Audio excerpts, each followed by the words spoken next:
Bonjour et bienvenue.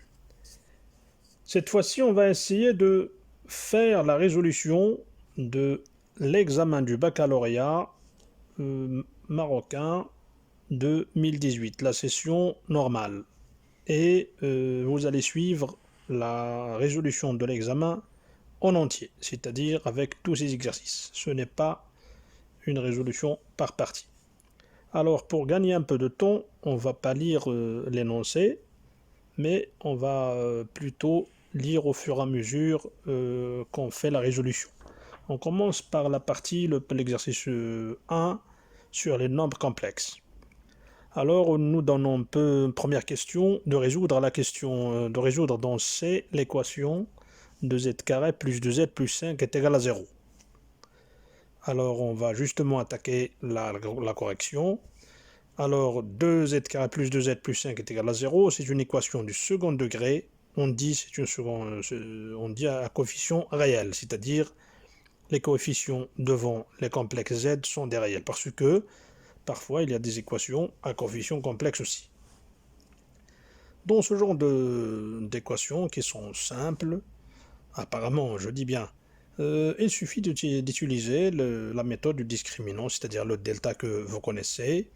Donc soit on travaille avec le delta b carré moins 4ac, soit avec le delta prime, puisqu'on a le coefficient devant z, c'est un nombre pair. Donc on utilise le delta prime.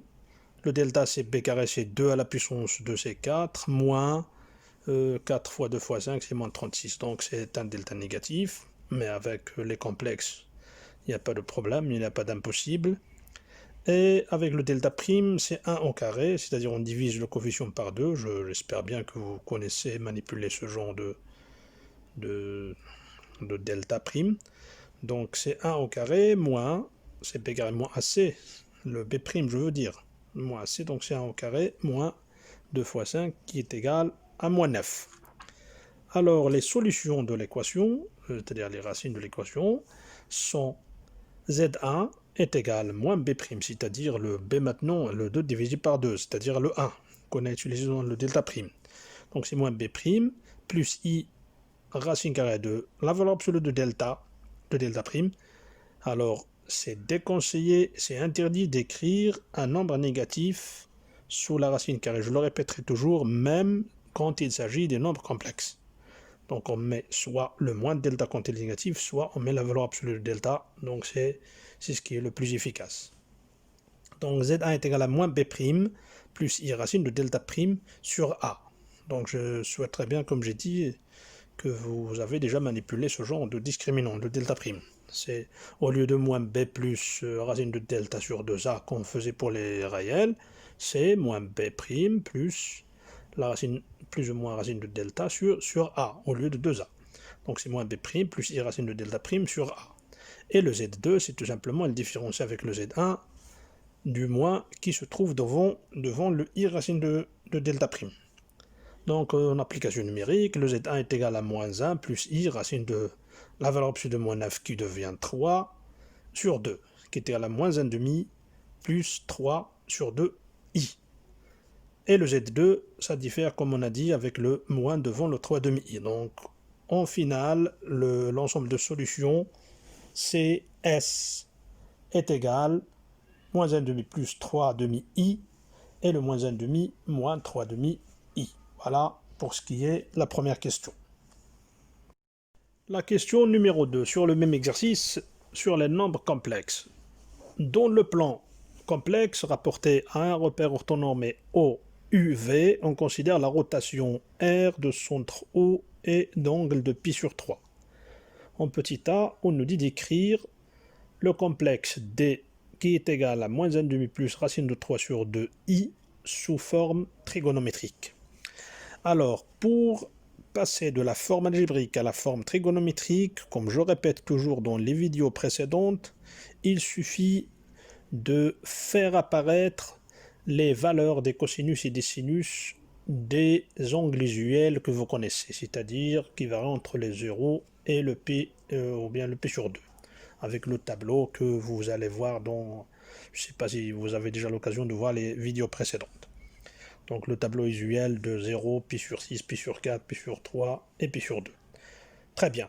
Donc d est égal à moins 1,5 plus racine de 3 sur 2i.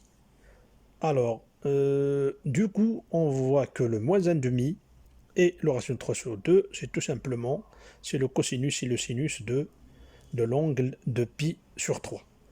Il suffit de poser que le module de ce complexe est égal à 1, donc on écrit c'est 1 fois, on ouvre la parenthèse, on laisse le moins 1,5, le racine de 3 sur 2 devant i, et ça nous donne le cosinus de 2pi sur 3, plus i sinus de 2pi sur 3.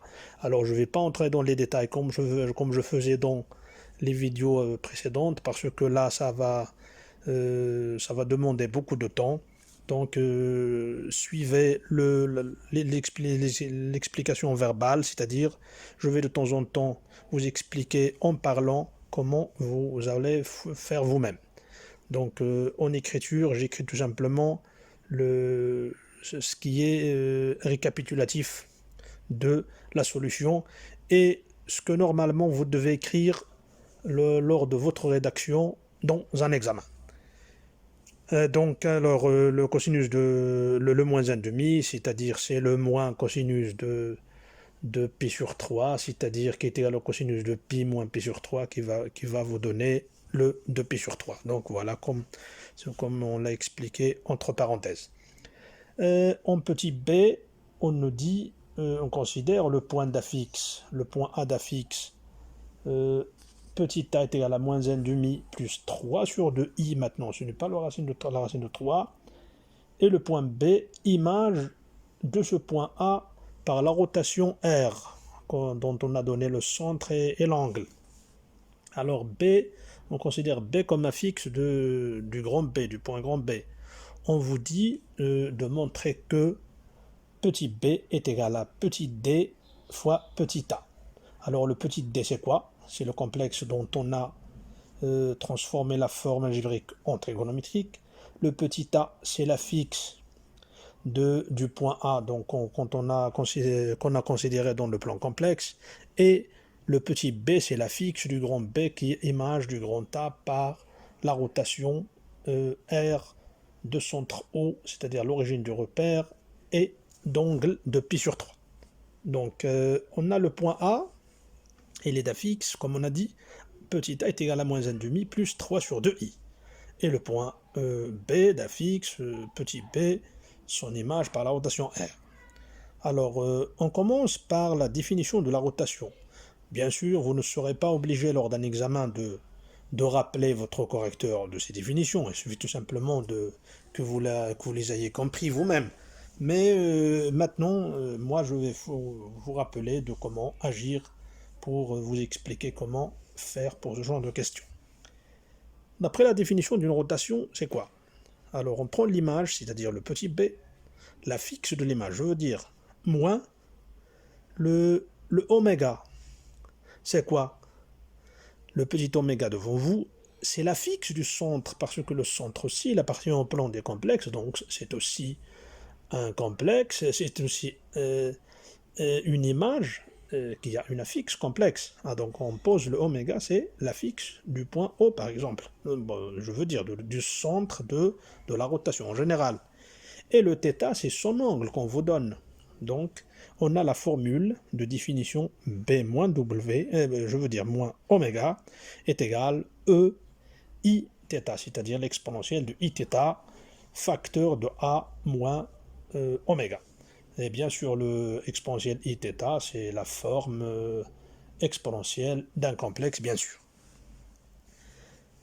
Alors, donc devant vous, une petite image qui illustre un peu ce que ça veut dire une rotation, ce que ça veut dire un angle, et voilà, j'espère très bien que ça vous aiderait à bien comprendre ça.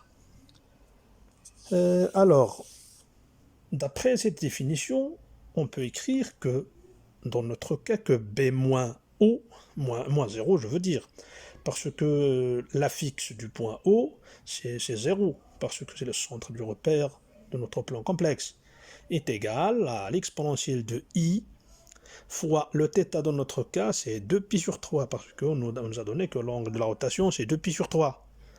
j'ai écrit entre parenthèses, c'est le θ. Donc on remplace maintenant les caractères de notre exercice, dont la définition générale de la rotation est égale, j'ai dit, l'exponentielle de i de pi sur 3, facteur de a, moins encore une fois 0, parce que c'est la fixe encore du haut, c'est-à-dire on remplace le oméga de la parenthèse, ce qui est équivalent à dire que b-0 c'est b, est égal à l'exponentielle de i de pi sur 3 fois a moins 0 c'est a, donc on ne donne que b est égal, on remplace le a par sa forme trigonométrique aussi, donc on remplace le exponentiel de i de pi sur 3 par, je veux dire, par la forme trigonométrique, c'est pas le a. L'exponentiel de i de pi sur 3, c'est tout simplement, c'est un complexe de module 1 et d'arguments de pi sur 3. Donc je souhaite très bien que vous connaissiez la relation entre l'exponentiel et le cosinus, le passage de la forme trigonométrique à la forme exponentielle d'un complexe. Quand on a un complexe, z est égal, le module de z, facteur de cosinus de θ son argument plus i sinus de son argument, est égal, aussi en forme exponentielle, c'est le module fois l'exponentielle de i fois cet argument. Dans notre cas, il n'y a pas d'argument, il n'y a rien devant l'exponentielle, donc tout simplement c'est l'argument qui est égal à 1. Alors on transforme l'exponentielle en cosinus, et ça nous donne b est égal cosinus de 2pi sur 3 plus i sinus de 2pi sur 3 en facteur fois a. Et vous pouvez remarquer très facilement que ce qui est à l'intérieur de la parenthèse n'est autre que le complexe D dont on vient de trouver la forme trigonométrique. Donc tout simplement, on écrit B est égal D fois A. Voilà, et on vient de répondre très simplement et d'une façon très expliquée à notre question B de la question 2. Dans la question 3, on a affaire à une translation, donc on nous donne la translation T de vecteur OA, donc comme pour une rotation, on doit connaître son centre et son angle, alors pour la translation, on doit connaître aussi son vecteur, donc on parle d'un vecteur de translation. Et on nous donne le point C, c'est l'image du point B par cette translation T, et petit c, l'affixe du grand C. Donc, puisqu'on connaît déjà l'affixe du grand B, c'est petit b, donc on nous donne maintenant l'affixe du grand C qui est petit c. En question, on nous dit, en question petit a, on nous dit de vérifier que le petit c est égal au petit b plus le petit a, c'est-à-dire le petit c, l'affixe du point C, est égal à la somme des affixes du point B et du point A, qui constitue avec le haut le vecteur de notre translation. Et on nous dit d'en déduire que le petit c est égal tout simplement à facteur de 1/2 plus racine de 3 sur 2 fois i. Alors, d'après la définition encore de la translation, on considère le petit c, c'est-à-dire c'est l'affixe de l'image, donc en général c'est quoi?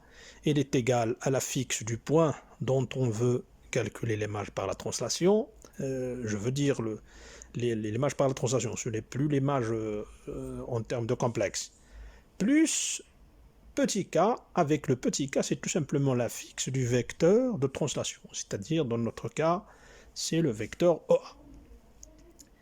Alors, notre vecteur de translation maintenant c'est OA, donc le petit k est égal à quoi? L'affixe du vecteur A, c'est tout simplement la différence entre les affixes du point A et du point O. Et puisque le point O, c'est le centre du repère, donc son affixe est égal à 0, par suite, le petit k est égal à A moins 0, tout simplement qui est égal à petit k. On écrit donc que C est égal à petit b plus le petit k d'après la définition, puisqu'on a dit que le petit c, c'est l'affixe de l'image du grand C, qui est l'image par la translation de T du grand B. Donc le petit c est égal à petit b plus, on remplace le k par sa valeur, donc plus A moins 0, tout simplement est égal à B plus petit a. Et vous voyez que c'est très simple, c'est tout simplement, comme je répète toujours, il suffit de comprendre ce qu'on nous dit et de comprendre ce qu'on veut faire.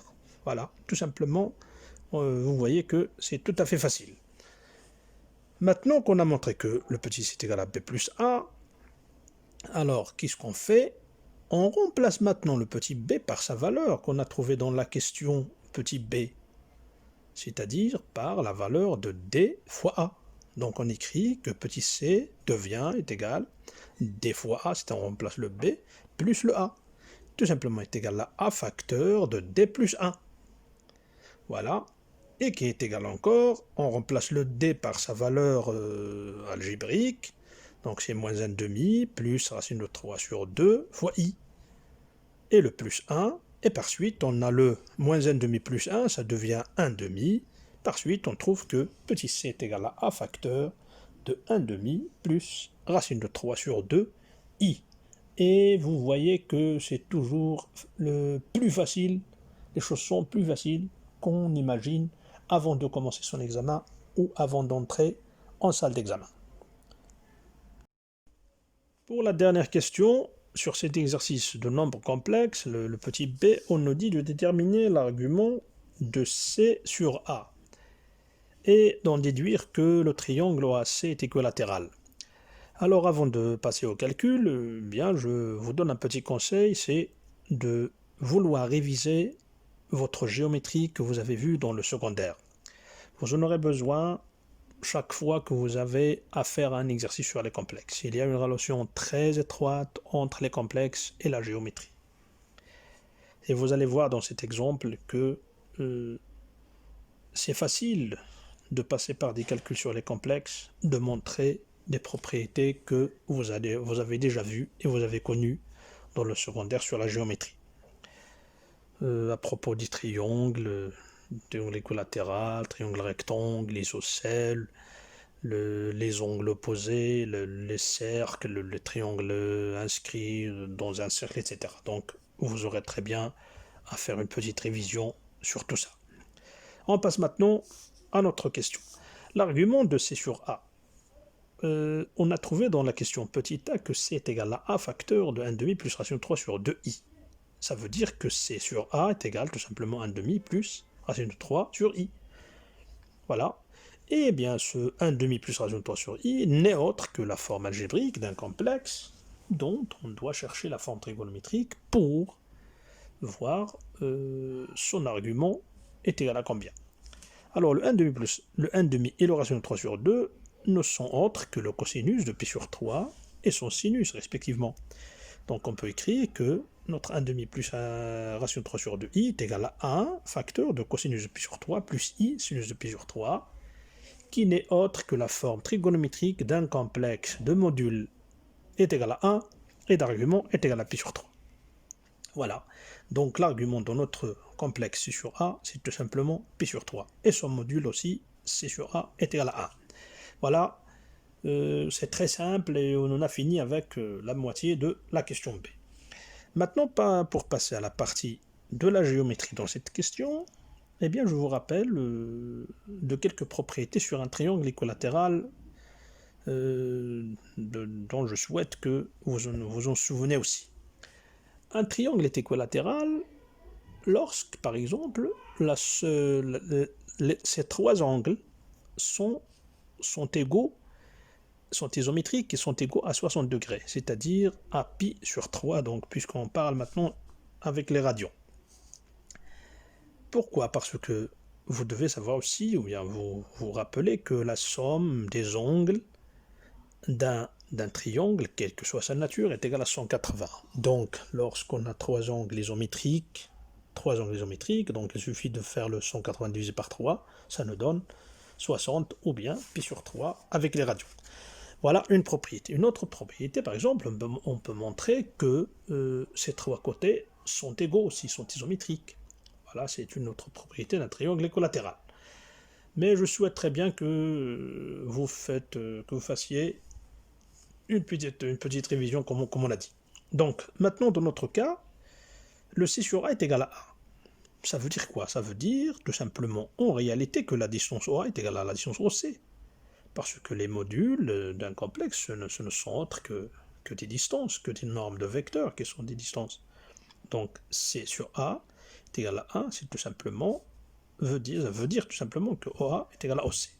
Donc déjà, on est devant un triangle qui a deux côtés isométriques, à savoir OA et OC. Par suite, donc, on peut dire que c'est un triangle isocèle. Quand on a un triangle isocèle, ça veut dire quoi? Ça veut dire qu'il a deux côtés qui sont isométriques, que vous voyez devant vous, dans notre cas, sur la figure. Voilà, le OA est égal à OC, et on a un angle qui est égal à pi sur 3, c'est-à-dire l'angle entre OA et OC, qui est égal à pi sur 3, qui est égal à 60 degrés. Et puisqu'on est devant un triangle isocèle, c'est-à-dire que les angles de la base que vous voyez devant vous, ils sont isométriques, c'est parmi les propriétés d'un triangle isocèle. Alors, la somme d'un triangle est égale, des angles d'un triangle est égale à 180. On en retranche le pi sur 3. Il nous reste combien? Il nous reste 2 pi sur 3. Et les 2 pi sur 3, c'est tout simplement la somme des deux angles de la base, c'est-à-dire qu'on ne connaît pas, mais on connaît qu'ils sont isométriques. Donc, il suffit de diviser le 2π sur 3 en 2, il nous reste le π sur 3. Par suite, on en conclut qu'on est devant un triangle qui a trois angles isométriques et égaux à π sur 3. Et on est tombé sur l'une des propriétés qu'on a citées à propos d'un triangle équilatéral. Et voilà, comme vous avez vu, c'est très simple, il suffit tout simplement d'avoir un petit minimum de bagages et d'avoir bien révisé ses cours et se débarrasser du trac et de l'effrayage de l'examen. Alors c'est très bien fini avec les nombres complexes, on passe maintenant à la géométrie analytique. Pour le deuxième exercice, c'est-à-dire sur la géométrie analytique, alors ce n'est pas la peine aussi de perdre du temps dans la lecture de l'énoncé, on va le faire au fur et à mesure de la correction. Alors on nous donne dans l'espace rapporté au repère orthonormé direct OIJK 3 points de coordonnées respectivement A0, -2, -2, B1, -2, -4 et C, -3, -1, 2. On nous dit de montrer que le produit vectoriel AB vectoriel AC est égal 2i plus 2j plus k. Alors, pour trouver ce produit vectoriel, on doit d'abord trouver les coordonnées des deux vecteurs dont on veut travailler, dont on veut trouver le produit vectoriel. Donc AB, par définition, c'est quoi? C'est la différence entre les coordonnées de B du point A respectivement liées au vecteur IJK. Donc c'est xb moins x a fois i plus yb moins y a fois j plus zb moins z a fois k.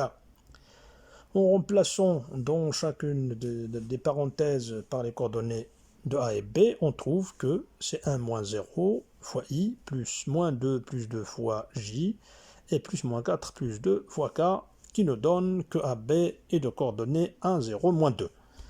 La même démarche, si la même démarche est faite pour AC, on trouve aussi que AC est de coordonnées moins 3, 1 et 4. Donc c'est la première étape pour déterminer, avant de passer au calcul du produit vectoriel. Maintenant, AB vectoriel AC, c'est quoi? Avec la méthode du déterminant, c'est-à-dire au lieu de procéder par la période classique qui va vous nécessiter beaucoup de temps et beaucoup d'encombrement de calcul, donc on fait la méthode la plus facile, c'est les déterminants. Donc AB vectoriel AC, c'est, moi je vais faire la lecture par colonne, donc 0, moins 2, 1, 4 fois I, 1, moins 2, moins 3, 4, J, 1, 0, moins 3, 1, K. Ce qui nous donne, par exemple pour le I, c'est 0 fois 4, c'est 0, moins 2, c'est 2. Le 1 fois 4, moins 6, donc c'est 4 moins 6, c'est moins 2 avec le moins qui est devant le déterminant, ça donne plus de J, et plus le 1 fois 1 c'est 1, moins 0 c'est 0, et donc le 1 devant K. Donc on trouve effectivement que AB vectoriel AC est égal à 2i plus 2j plus K, c'est ce qu'on nous a demandé dans la question. Maintenant, pour l'équation du plan, on doit remarquer que le AB et le AC, elle engendre, les deux, elle engendre un plan qu'on appelle ABC puisqu'ils ont un point de commun, c'est-à-dire le A, donc AB vectoriel AC, je veux dire donc AB AC, il engendre un plan qu'on appelle ABC. Et par définition aussi, AB vectoriel AC, il est toujours normal à ce plan que les deux vecteurs engendrent. Ça, vous devez aussi en avoir connaissance dans vos cours. Donc le AB vectoriel AC, il est vectoriel à ce plan que les deux vecteurs engendrent, c'est-à-dire le plan ABC. Et par définition aussi de l'équation cartésienne d'un plan, alors les coefficients qu'on trouve devant le x, le y et le z ne sont autres que les coordonnées de ce vecteur normal au plan. Dans notre cas, les coordonnées de AB vectoriel AC, c'est quoi? C'est 2, 2, 1. Donc, c'est les mêmes coefficients qu'on doit trouver dans l'équation de ce plan ABC. Et c'est effectivement ce qu'on a. 2x plus 2y plus 1 fois z. Donc, moi, j'ai écrit 1 pour vous montrer que c'est le 1 qui était devant K. Plus le D est égal à 0. Alors maintenant, il nous reste, il y a un inconnu là-dessus. Donc, le D, comment on va le trouver pour qu'on soit sûr que c'est bien l'équation qu'on nous a donnée? Eh bien, on a devant nous, dans les données, les coordonnées du point A. Et on sait que le point A, il appartient à ce plan. C'est-à-dire, il appartient à ce plan, et aussi, il appartient au vecteur normal. Donc, il suffit de remplacer le x, le y et le z par les coordonnées de A dans l'équation qu'on a trouvée. Par suite, on met le 2 fois les coordonnées de A, ça a été quoi? Ça a été 0, moins 2, moins 2. Donc c'est 2 fois 0 à la place du x, plus 2 fois moins 2 à la place du y, et plus le moins 2 fois, je veux dire, le 1 fois moins 2, donc c'est le moins 2, le 1 devant z fois moins 2, c'est moins 2, plus d est égal à 0. Ce qui veut dire que on trouve toutes les sommes, ça nous donne moins 6, plus d est égal à 0, ce qui est équivalent à dire que d est égal à 6. Et effectivement, notre équation devient 2x plus 2y plus z plus 6 est égal à 0, qui est bien une équation cartésienne de notre plan ABC. Voilà, donc j'essaie de faire plus de détails, tout simplement pour vous expliquer comment vous devez faire et comment vous devez procéder lorsque vous rédigez votre correction et votre solution lors d'un examen. On passe à la question numéro 2. Dans la question 2, on nous donne l'équation d'une sphère S. X carré plus y carré plus z carré moins 2x moins 2z moins 23 est égal à 0. Et bien sûr, une sphère, elle est représentée par son centre et ses coordonnées et son rayon R. Donc on nous dit dans la question de vérifier que cette sphère, dont on nous donne l'équation, elle a pour centre oméga de coordonnées 1, 0, 1 et pour rayon R est égal à 5. Alors je dois encore le répéter, quand on nous donne une équation de cette forme, moi je l'appelle la forme 2, dans les vidéos déjà qu'on a déjà fait, alors on va essayer de la rendre à la forme 1, où les choses sont bien visibles, c'est-à-dire les coordonnées du centre et le rayon. C'est ce qu'on va faire. X carré plus y carré plus z carré moins 2x moins 2z moins 23 est égal à 0. Alors il suffit de faire apparaître des identités remarquables de la forme x moins quelque chose, un réel, le y moins quelque chose au carré, et le z moins quelque chose au carré, et ces quelque chose sont les coordonnées du centre de la sphère. Alors x carré moins 2x, on ajoute un 1, qu'on va retrancher ensuite, donc ça nous donne x carré moins 2x plus 1. Le y carré, il n'y a pas d'autre y, donc on le laisse y au carré, on va le mettre sous forme de y moins 0 au carré. Et le z, il y a le 2z aussi, z carré moins 2z, donc on va essayer d'en faire apparaître une densité remarquable. Donc ça nous donne z carré moins 2z plus 1, on a ajouté 1 plus 1, donc c'est 2, on va retrancher 2, donc on fait moins 2, moins 23, est égal à 0. Ce qui nous donne x moins 1 au carré, plus y moins 0 au carré, plus z moins 1 au carré, est égal, dans l'autre côté de l'égalité, est égal à 23, plus 2 c'est 25. Ou encore, c'est 5 au carré. Et voilà, maintenant l'équation de forme 1 d'une sphère, elle est bien visible, elle est bien là, donc les coordonnées de notre centre, c'est 1 avec le x, le 0 avec le y et le 1 avec le z, donc ce sont bien les coordonnées de notre oméga, c'est 1, 0, 1. Et à droite de l'égalité, on a un carré, et la racine carrée de ce carré, c'est-à-dire ce qui est la base de la puissance, c'est le 5, et c'est bien le rayon qu'on nous a donné. Et par suite, vous voyez que c'est encore très simple, contrairement à ce qu'on imagine sur la géométrie analytique aussi. On passe à la troisième question. En troisième question, on nous donne une droite delta et on nous dit qu'elle passe par oméga, c'est-à-dire le centre de la sphère, et qu'elle est perpendiculaire au plan ABC. Et la question nous dit de déterminer une représentation paramétrique de cette droite delta. Alors, pour ceux qui n'ont pas encore l'occasion de voir notre vidéo où on a expliqué comment faire pour établir la représentation paramétrique d'une droite dans l'espace ou bien dans le plan, alors je vous fais une petite image devant vous maintenant où j'ai un petit peu résumé ça, la définition de cette représentation paramétrique de la droite. Alors, ça s'écrit sous forme x est égal à xa plus t fois a, y est égal à ya plus tb, et z est égal à za plus tc. Mais c'est quoi le xa, le ya, le t, le abc, etc. C'est quoi? Alors, le abc, ce sont tout simplement les coordonnées d'un point connu de la droite. Donc, il suffit de prendre un point quelconque dont on connaît les coordonnées, on les pose comme ça. Alors, le xa, ya et za, c'est tout simplement aussi les coordonnées d'un vecteur directeur de la droite, dont on veut déterminer la représentation paramétrique. Et le t, c'est ce qu'on appelle le paramètre, et c'est de là que vient ce nom de paramétrique pour la représentation. C'est un réel qui appartient à R. Alors, dans notre cas, pour passer à la pratique, c'est-à-dire à notre exercice, on a le produit vectoriel dont on a déterminé les coordonnées dans la question 1. On a dit que c'est un vecteur normal au plan ABC.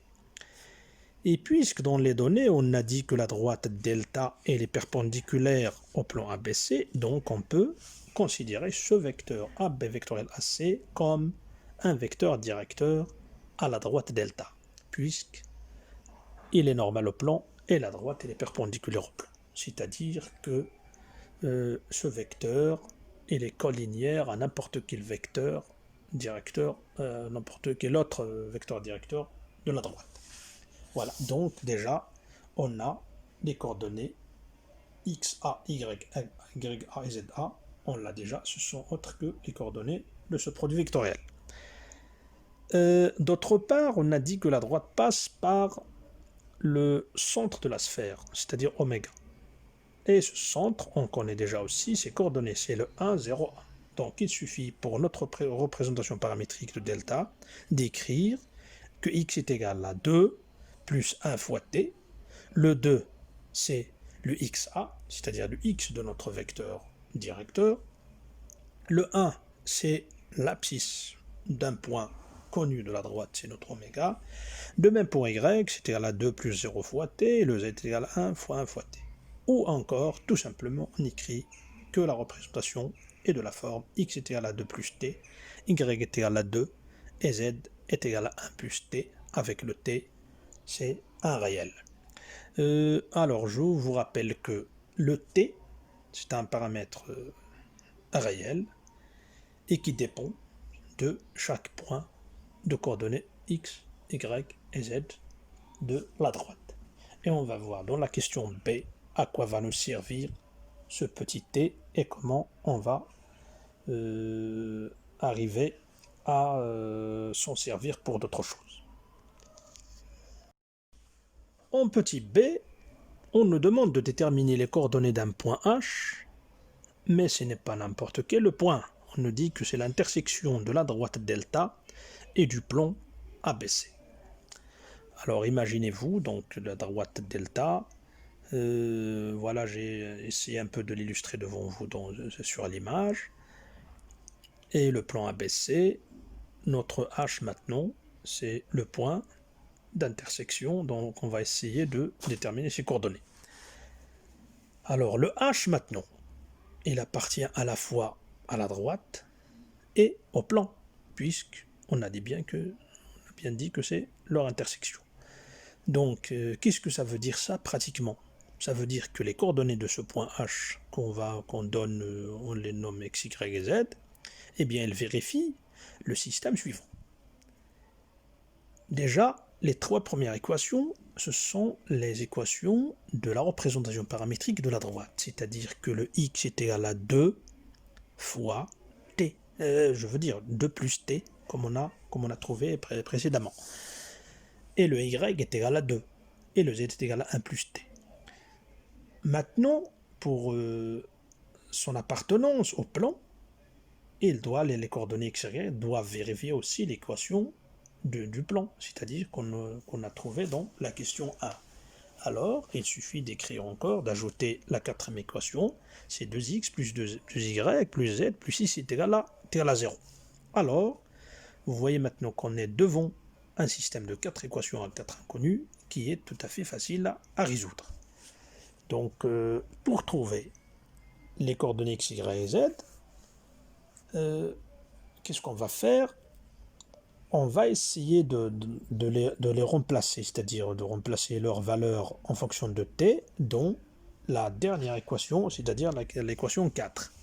Alors, le 2x devient 2 facteur de 2 plus t, le 2y devient 2 fois 2, et le z devient 1 plus t, et le 6 il est comme ça, donc on le laisse, et le tout est égal à 0. Ce qui veut dire qu'on a 4 plus 2t plus 4 plus 1 plus t plus 6 est égal à 0, ou encore 3t est égal à moins 15, et par suite t est égal à moins 5. Maintenant, on a trouvé t, et comme je vous ai dit, que t il est défini pour chaque point, et là, son t. C'est pourquoi on l'appelle la représentation paramétrique.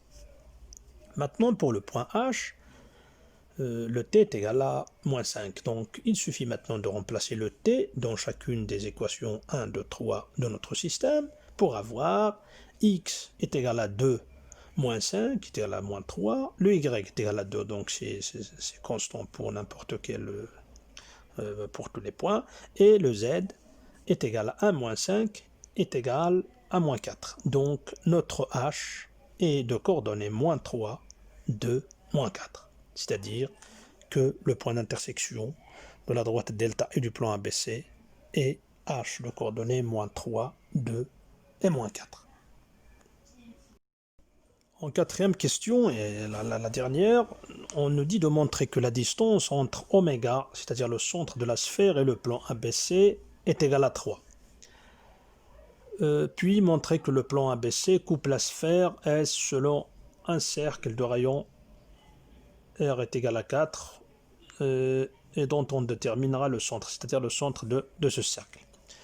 Alors avant de commencer encore les calculs, je vous rappelle que toujours le positionnement d'un plan par rapport à une sphère dans l'espace, il est toujours en trois cas possibles, soit qu'ils sont tangents, soit qu'ils sont distants et ne se touchent pas, soit que le plan coupe la sphère, comme dans notre cas, selon un cercle d'un rayon donné. Aujourd'hui encore, je ne vais pas entrer dans les détails de comment établir la distance d'un point par rapport à un plan, mais tout simplement, on va se limiter à l'énoncé de cette définition. Alors devant vous, c'est écrit la distance de oméga par rapport à un plan P, c'est-à-dire à un plan P, c'est tout simplement la valeur absolue de la forme de l'équation de ce plan, c'est ax plus by plus z, cz plus d, sont le 0 bien sûr, sur la racine carrée des coefficients qui se trouvent dans le x, le y et le z dans cette même équation. Avec, c'est-à-dire le x et le y, ce sont les coordonnées du point dont on veut calculer la distance, et le ax plus by plus z plus d, comme on a dit, c'est égal à 0, c'est l'équation du plan. Voilà, donc comme j'ai dit, je me limite là, à l'énoncé de la définition, pour gagner du temps. Dans ce cas, c'est-à-dire le cas de notre exercice, alors le A de l'équation du plan est égal à quoi? Est égal à 2. Le X de oméga est égal à combien? Est égal à 1. Le B est égal à 2. Et le Y de oméga est égal à combien? Est égal à 0. Et le C est égal à combien? Est égal à 1. Et le z de oméga est égal à combien? Est égal à 1. Donc c'est 1 fois 2 plus 0 fois 2 plus 1 fois 1 plus 6 sur la racine carrée de 2 au carré plus 2 au carré plus 1 au carré est égal à 9 sur racine de 9 qui est tout simplement égal à la racine de 9 ou encore égal à 3. On vient bien de montrer que la distance de oméga au plan ABC est égale à 3. Maintenant, on va passer à la deuxième partie de la question. Pour la dernière partie de la question numéro 4, on doit remarquer que la distance de oméga ABC elle est égale à 3, c'est-à-dire inférieure au rayon de la sphère. Eh bien, c'est le troisième cas dont on a parlé à propos du positionnement de la sphère par rapport au plan, c'est-à-dire le cas où la distance elle est inférieure au rayon de la sphère, c'est-à-dire le cas où le plan coupe la sphère en une sorte de cercle de rayon R qu'on doit déterminer. Et devant vous, voilà l'image qui illustre un peu la situation de ce cas. Alors, comme vous voyez devant vous, d'après la relation de Pythagore, que vous devez encore connaître, comme on a dit à propos de la géométrie du secondaire, le petit r est égal tout simplement la racine carrée du grand R, carré, c'est-à-dire du rayon de la sphère, moins la distance de oméga au plan, c'est-à-dire r carré moins d au carré. Et en application numérique, c'est égal à 25 moins 9 en racine carrée, c'est-à-dire racine de 16 est égal à 4. Donc le rayon du cercle, on l'a déterminé, c'est petit r est égal à 4. Maintenant, on doit déterminer ce centre, c'est-à-dire le centre de ce cercle.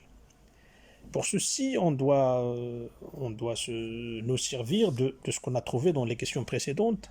Sur la droite delta, on a dit qu'il passait par oméga et est perpendiculaire au plan. Et la distance d'un point au plan, à un plan, c'est la distance minimale, et c'est la distance entre ce point et sa projection orthogonale dans ce plan. C'est-à-dire, maintenant, le centre de ce cercle, il n'est autre que la projection orthogonale du centre oméga dans le plan. Voilà.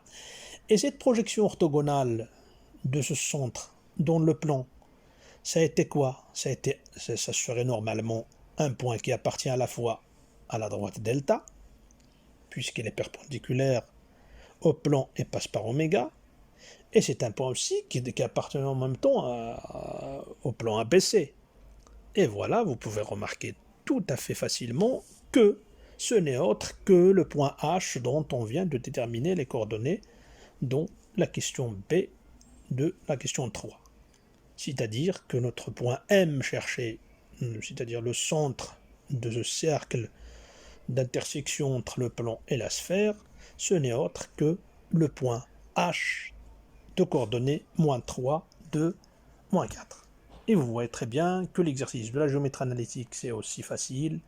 Donc, n'ayez pas peur, ayez votre courage, servez-vous de vos connaissances, et ça serait très bien passé.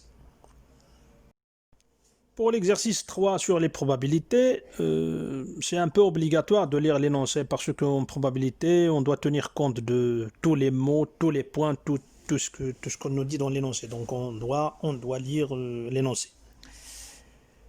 Une urne contient 9 boules indiscernables au toucher. Indiscernables au toucher, c'est-à-dire qu'ils ont toutes la même chance d'être tirées lorsqu'on fait le tirage. Alors, comment sont ces 9 boules? Donc, comme vous le voyez devant vous sur l'image, on a 5 boules rouges et 4 boules blanches. Et dans les boules rouges, on a 3 boules qui portent le numéro 2 et 2 qui en portent le numéro 1. Pour les boules blanches, on a 3 qui portent le numéro 2 et 1 et une qui porte le numéro 1. Alors, l'expérience nous dit quoi? On considère l'expérience suivante. On tire au hasard et simultanément 3 boules de l'urne. Donc le mot simultané, comme je le répète toujours, ça veut dire que l'ordre n'est pas important et que votre travail sera en utilisant les combinaisons.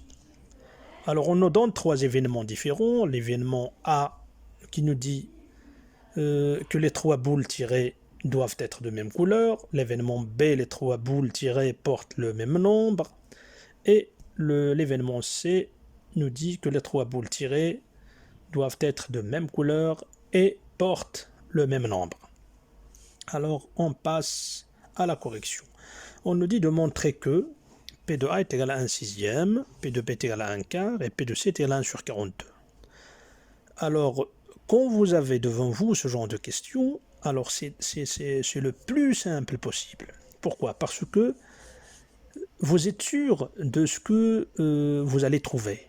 Si vous, par exemple, dans vos calculs, vous ne trouvez pas que P de A est égal à 1 sixième, soyez sûr que vous êtes fautif, que c'est faux. Donc, vous avez encore la chance de réviser ce que vous avez fait. Mais par contre, quand on vous dit de calculer P de A, par exemple, vous ne serez jamais sûr de ce que vous faites. C'est-à-dire qu'il y a une grande différence. Donc, quand vous avez un exercice comme ça, c'est très facile et c'est très bien. Alors, profitez-en. Alors, maintenant, l'événement A, les trois boules tirées sont de même couleur, ça veut dire quoi? En réalité, ça veut dire tout simplement qu'on doit tirer trois boules rouges parmi les 5 rouges, ou bien trois blanches parmi les 4 qui sont blanches. Et le terme ou, ça va se transformer en plus lorsqu'on passe au calcul. Voilà. Donc c'est très intéressant, comme on dit toujours en probabilité, le langage est très intéressant. Et puisque le tirage est simultané, mais l'ordre n'a pas d'importance, je répète, donc on va travailler avec les combinaisons. Alors en titre de définition, la probabilité c'est quoi? La probabilité d'un événement A, P de A est égal à quoi? C'est égal à nombre de cas favorables à cet événement, c'est-à-dire le nombre de cas qui vont nous donner la réalisation de cet événement sur le nombre de cas possibles, c'est-à-dire sur tous les nombres qu'on peut faire dans cette expérience. C'est le nombre de tirages qu'on peut faire. Donc, on passe à la pratique. On a dit que l'événement A se traduit par tirer 3 boules rouges parmi les 5 rouges, ça veut dire tirer 3 boules parmi 5, donc c'est C de 3 parmi 5. Ou bien tirer 3 boules blanches parmi les 4, c'est-à-dire C de 3 parmi 4.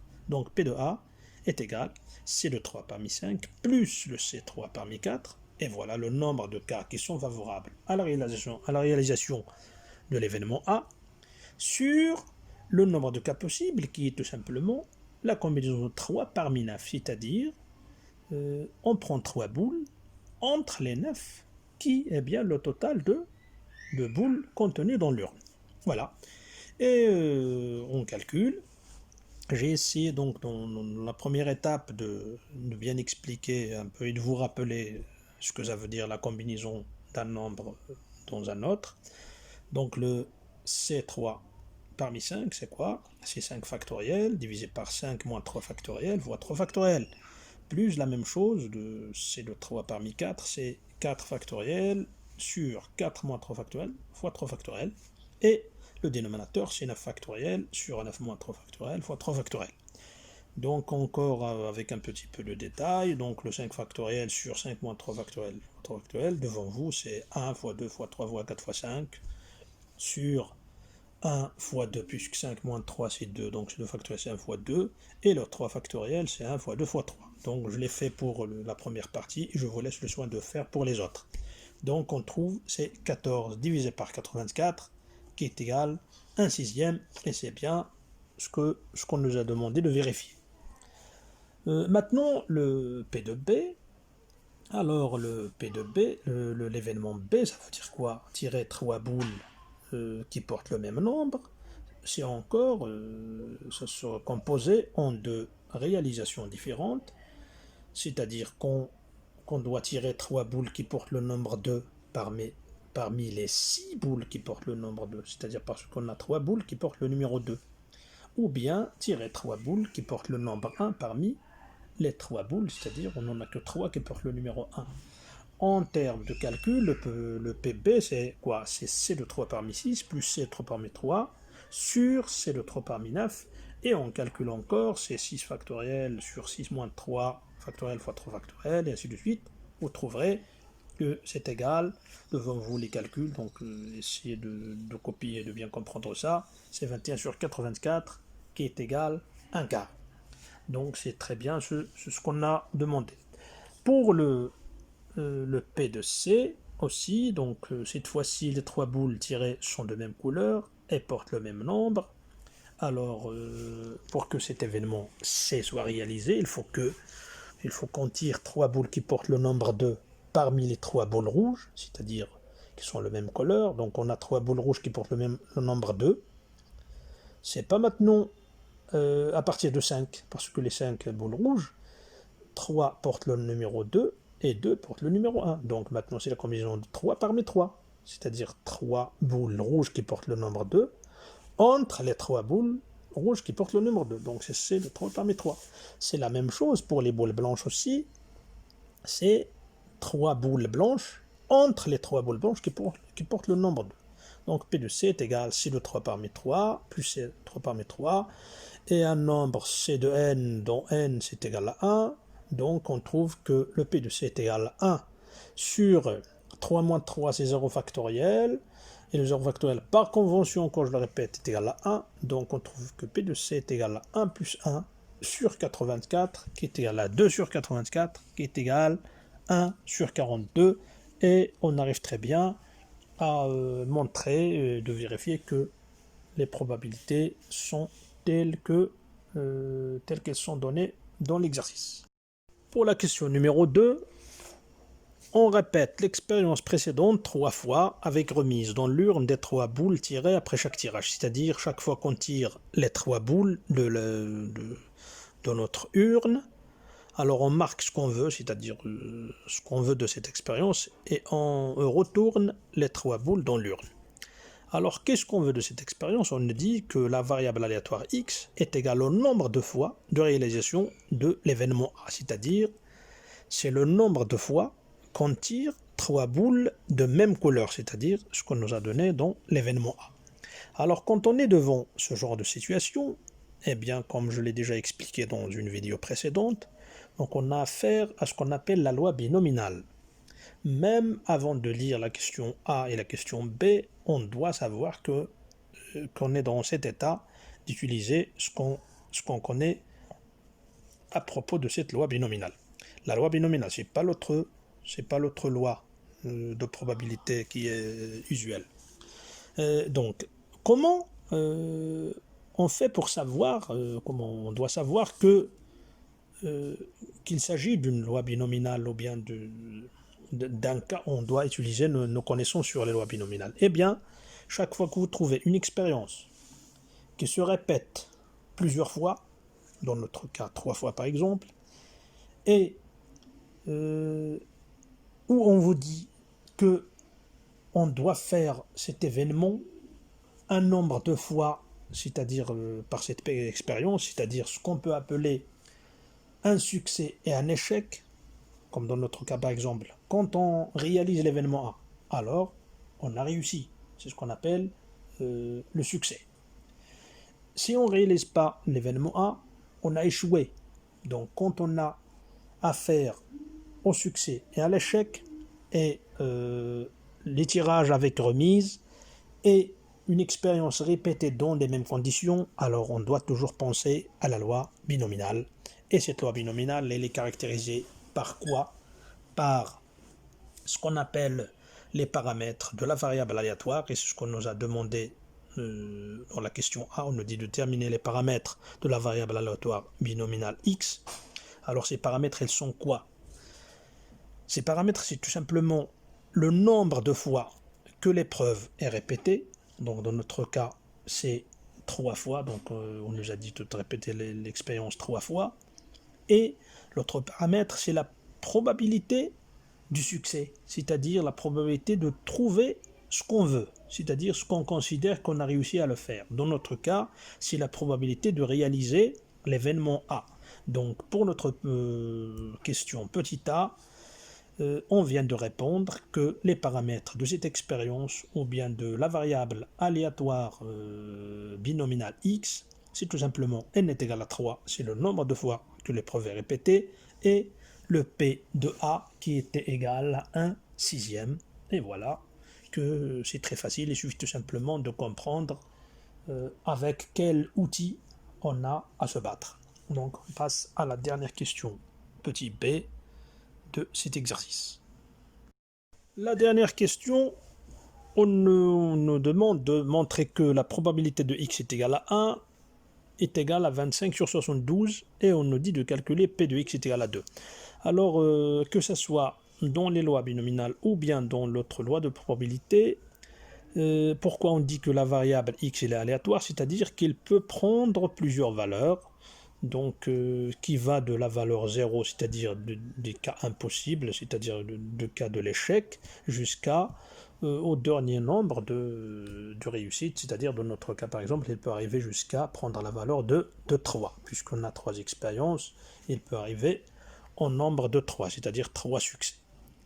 Mais dans ce cas particulier de la loi binominale, on a une relation qui engendre tous ces calculs, qui nous dit que la probabilité de x est égal à k, c'est-à-dire quand x est égal à en nombre k, et les données par, il est égal à la combinaison de k parmi n, c'est-à-dire ce nombre qu'on donne à la valeur, parmi les n, c'est-à-dire les n, c'est le nombre de fois qu'on répète l'expérience, c'est-à-dire le nombre de répétitions, multiplié par la probabilité de l'événement, c'est-à-dire du succès, c'est-à-dire le paramètre, l'un des paramètres de la variable, à la puissance k, c'est-à-dire à la puissance de la valeur qu'on donne à x, facteur de 1 moins la probabilité, c'est-à-dire le paramètre probabilité, le tout à la puissance n moins k,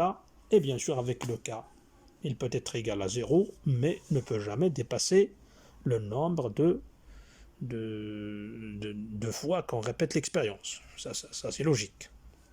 Donc P de x à la k est égal à la combinaison de k parmi n fois p à la puissance k, facteur de 1 moins p à la puissance n moins k, avec 0 inférieur à k, inférieur ou égal à n. Donc, dans cette relation, il suffit de remplacer le k par 1, le n par 3 parce qu'on a répété l'expérience 3 fois de suite, et le p, la petite probabilité de l'événement A, par le 1/6. Et vous voyez qu'on trouve en termes de calcul que c'est égal à c de 1 parmi 3 fois p à la puissance 1, facteur de 1 moins 1/6 à la puissance 3 moins 1, qui est égal tout simplement 3 factoriel sur 3 moins 1 factoriel fois 1 factoriel. Le p à la puissance 1, c'est 1/6. Le 1 moins 1/6, c'est 5/6. Le 3 moins 1, c'est 2, donc c'est fois 5/6 au carré, qui nous donne 3 factoriel sur 3 moins 1 factoriel, c'est-à-dire c'est 3 factoriel, sur 2 factoriel, c'est-à-dire il ne reste que 3. 3 fois 1/6, c'est 3 sur 6, et le 5 au carré, c'est 25, le 6 au carré, c'est 36, qui nous donne tout simplement 25 sur 72, et c'est ce qu'on a demandé de trouver. Maintenant, pour x est égal à 2, il suffit de remplacer le n par 3, donc, comme toujours, le p par 1/6, et le k tout simplement par 2. Alors, c'est ce que nous donne pi de x est égal à 2, c'est égal à c2 parmi 3 fois p au carré, maintenant fois 1 moins 1/6 à la puissance 3 moins 2. Ça veut dire, c'est 3 factoriel sur 3 moins 2 factoriel fois 2 factoriel, fois 1/6 maintenant au carré, et le 5/6 à la puissance 1. Alors, le 3 factoriel sur 3 moins 2 factoriel, c'est-à-dire 1 factoriel, fois 2 factoriel, donc c'est 1 fois 2, et le 3 fois 2 fois 1 en haut, ça nous donne 3. Le 1/6 au carré, c'est 1 sur 36, et le 5/6 à la puissance 1, c'est 5/6, et c'est ce qui nous donne 5 sur 72. Alors, si vous voulez vous entraîner un peu, vous pouvez calculer le p de x est égal à 3, et le p de x est égal à 0 aussi, mais là, une petite remarque, c'est ce que je voulais vous dire, que la somme de ces probabilités, elle ne doit pas être égale à 1, c'est-à-dire il peut être différent de 1, c'est pas comme la loi de probabilité usuelle qui n'est pas binominale. Donc ça c'est une petite remarque aléatoire si vous voulez encore faire pour x est égal à 3 et pour x est égal à 0. Alors c'est fini pour l'exercice de probabilité, on va entamer le problème sur les fonctions combinées de suites numériques. Maintenant, on va passer à la deuxième phase, et la phase la plus importante généralement dans les examens du baccalauréat, c'est la phase des fonctions, et c'est là où il y a beaucoup de notes en général, et bien sûr beaucoup de travail. Et souvent, on combine un peu les fonctions et les suites numériques, comme vous allez voir dans notre cas de cette session normale de 2018. Il y a les suites après, suites numériques. Et on va commencer par le petit exercice de la partie 1. Et vous allez voir que c'est un petit exercice qui est très facile. Donc ça sert généralement à gagner un peu le minimum de points. Mais ce qui est très intéressant, c'est qu'il est toujours les petites parties comme ça, ou bien les petits exercices, ils sont en relation avec ce qui va suivre dans le reste du problème de l'analyse. Alors on va voir. On considère la fonction g définie sur R par g de x est égal à exponentielle de x moins x carré plus 3x moins 1. On nous donne le tableau de variation de la fonction g qui est devant vous et on nous dit de vérifier que g de 0 est égal à 0. En première question. Puis en deuxième question, on nous dit de déterminer le signe de g de x sur les deux intervalles moins l'infini 0 et 0 plus l'infini. Alors on commence par g de x est égal à quoi? G de 0.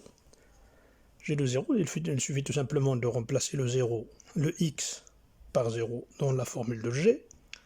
Donc g de 0 est égal à exponentielle de 0 qui est égal à 1, moins 0 au carré c'est 0, plus 3 fois 0 c'est 0, moins 1, donc 1 moins 1 est égal à 0, donc effectivement g de 0 est égal à 0. En deuxième question, d'après le tableau de variation, le signe de g' il est positif. Ça veut dire en interprétation que g est une fonction strictement croissante sur R. Alors, quand on dit une fonction croissante, c'est-à-dire g croissante, ça veut dire quoi? Ça veut dire que quand on a deux réels x et y différents, si x est inférieur à y, alors g de x est inférieur à g de y. Eh bien, on va appliquer ça par rapport à notre réel 0. Puisqu'on nous a donné de calculer g0, g en 0, ça n'a pas été aléatoire, ça n'a pas été pour rien. Donc, pour les x qui sont supérieurs ou égales à 0, alors g de x elle est supérieure ou égale à 0, c'est-à-dire à g de x. C'est-à-dire que dans l'intervalle 0 plus l'infini, g de x est supérieur à g de 0, qui est égal à 0. Donc g de x est supérieur à 0. C'est-à-dire, dans l'intervalle 0 plus l'infini, g de x il est positif. G de x, c'est pas g' de x. G de x. C'est pour g de x qu'on nous a demandé le signe. En moins l'infini 0, c'est-à-dire pour les réels négatifs, les réels qui sont inférieurs à 0, donc g de ces réels, elle est inférieure à 0, d'après la définition de la monotonie, c'est-à-dire que g est croissante. Donc pour x inférieur à 0, g de x est inférieur à 0, est inférieur à g de 0, qui était égal à 0. Par suite, devant vous, vous voyez le récapitulatif du signe de g. Sur moins l'infini 0, g de x est négatif. Sur 0 plus l'infini, g de x est positif.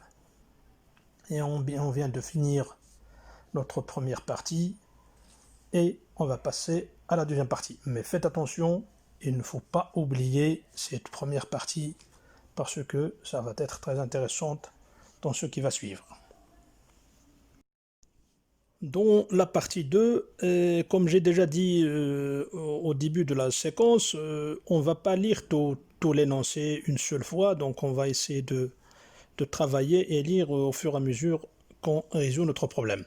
Alors on nous donne la fonction f de x est égale à x carré moins x, facteur de exponentielle de moins x plus x. Donc vous voyez la formule devant vous.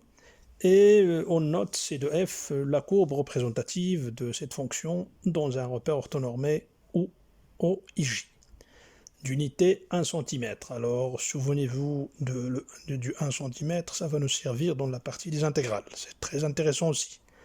Alors toujours dans un examen, ne négligez rien de tout. Tout ce qu'on vous donne, tout ce qui est visible dans la copie de l'examen, il faut savoir s'en servir. Et il faut voir à quoi va servir. Donc c'est très important. Première question. On nous dit de vérifier que f de x est égal x carré sur exponentielle de x moins x exponentielle de x plus x pour tout x appartenant à R. Et on nous dit de déduire que la limite de f de x en plus l'infini est égale à plus l'infini. Vous voyez encore que les premières questions elles sont toujours faciles, il suffit tout simplement un petit peu de concentration. Et les petites questions comme ça, les premières questions, il faut savoir en bénéficier pour lever le stress, le trac, la peur de l'examen, pour pouvoir attaquer la suite et réussir son examen. Alors f de x est égal x carré moins x facteur de exponentielle de moins x plus x. Alors le exponentielle de moins x c'est quoi? C'est tout simplement 1 sur exponentielle de x. Là, une puissance négative, c'est tout simplement l'inverse de cette puissance positive. Donc c'est tout à fait, donc c'est évident. Le f de x est égal à x carré moins x facteur de exponentielle de moins x plus x. Donc le x carré moins x fois e de moins x, ça devient x carré moins x sur exponentielle de x, comme vous le voyez devant vous, plus le x.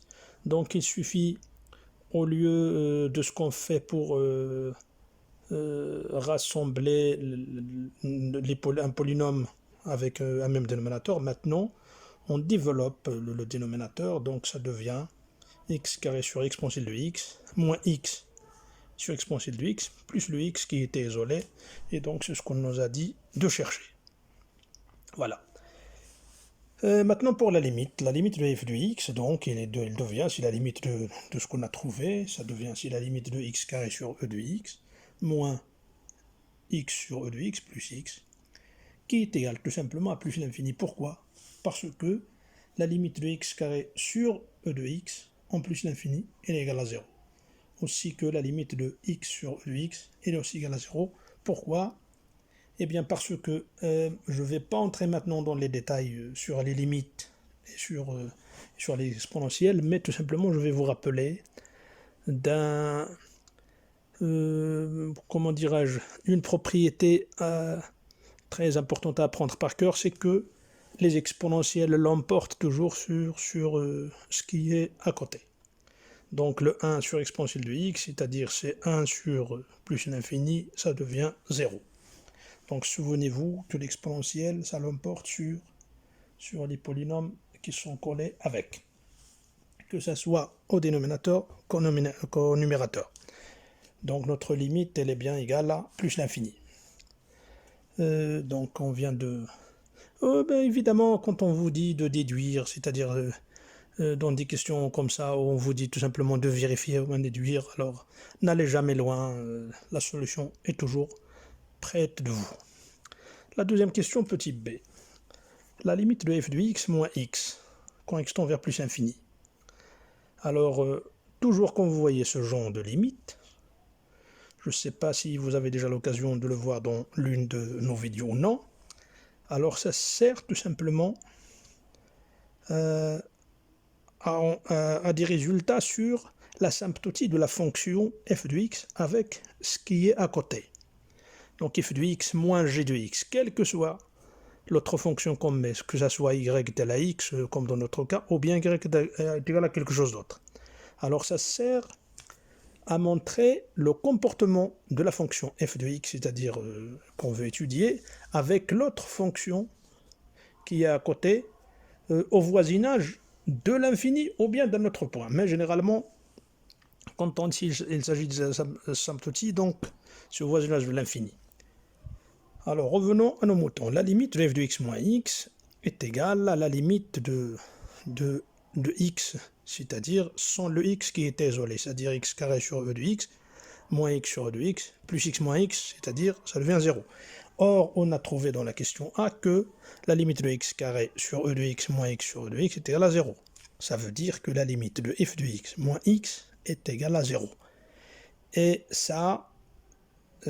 ça s'explique géométriquement que la fonction f de x, elle est asymptote, ou bien l'inverse, c'est-à-dire on peut le dire autrement, elle est asymptote à la droite d'équation y est égale à x, ou bien à la fonction y est égale à x. Voilà.